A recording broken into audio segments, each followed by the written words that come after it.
Magandang umaga, Pilipinas. Live mula sa Pag-asa, DUST. Narito na po ang latest sa lagay ng panahon.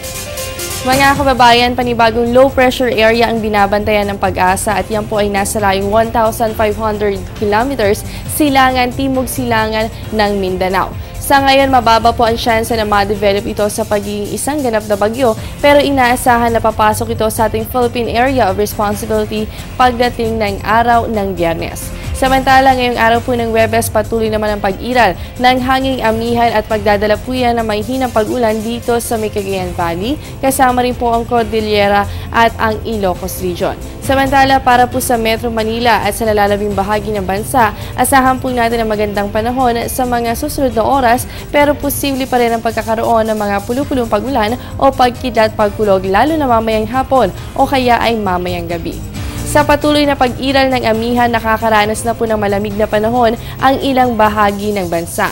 Naitala ang pinakamababang temperatura sa Northern Luzon kahapon. Naunguna po sa listahan ng Baguio City na mayroong 15.6 degrees Celsius at sinundan po ito ng Malaybalay na umabot lamang sa 19.2 degrees Celsius. Hindi naman po nailalayo ang naitala sa Basco, Batanes na mayroong 19.8 degrees Celsius, habang 21.7 degrees Celsius ang naitala naman sa Tuguegarao at 21.8 degrees Celsius naman po ang naranasan para sa Cagayan. Samantala, alam niyo ba na umabot lamang sa 12 degrees Celsius ang naitalang pinakamababang temperatura sa bansa? December 7 ang maranasan ang ganitong temperatura sa Baguio City. Ito na po ang pinakamababa ngayong amihan season. Inaasahan na posible pa ang pagbaba nito lalo na sa papalapit na peak season ng amihan. At dahil nga po sa pag-iral ng hanging amihan ay nakataas naman po ang gale warning ng Pag-asa. Dito po yan sa may seaboards ng Northern Luzon, kasama rin po ang western seaboards ng Central Luzon. Asahan po natin ang alon na nasa 3.4 to 5 meters. Kaya po sa mga kababayan natin dyan, iwasan muna ang maglayag sa mga nasabing baybayin.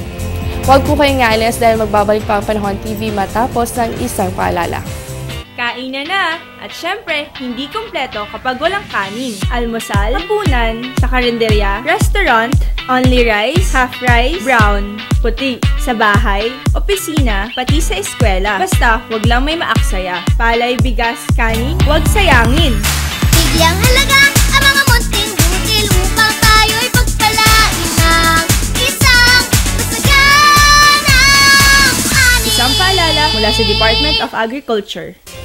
At yan muna ang latest mula dito sa Pag-asa, DUST. Manatiling nakatutok sa Panahon TV kung saan walang pinipiling panahon ang pagbibigay impormasyon. Ako po ang inyong nakasamang inyong weather body, Jessie Basco, na nagsasabing walang dadaig sa taong may alam at laging handa. Magandang umaga.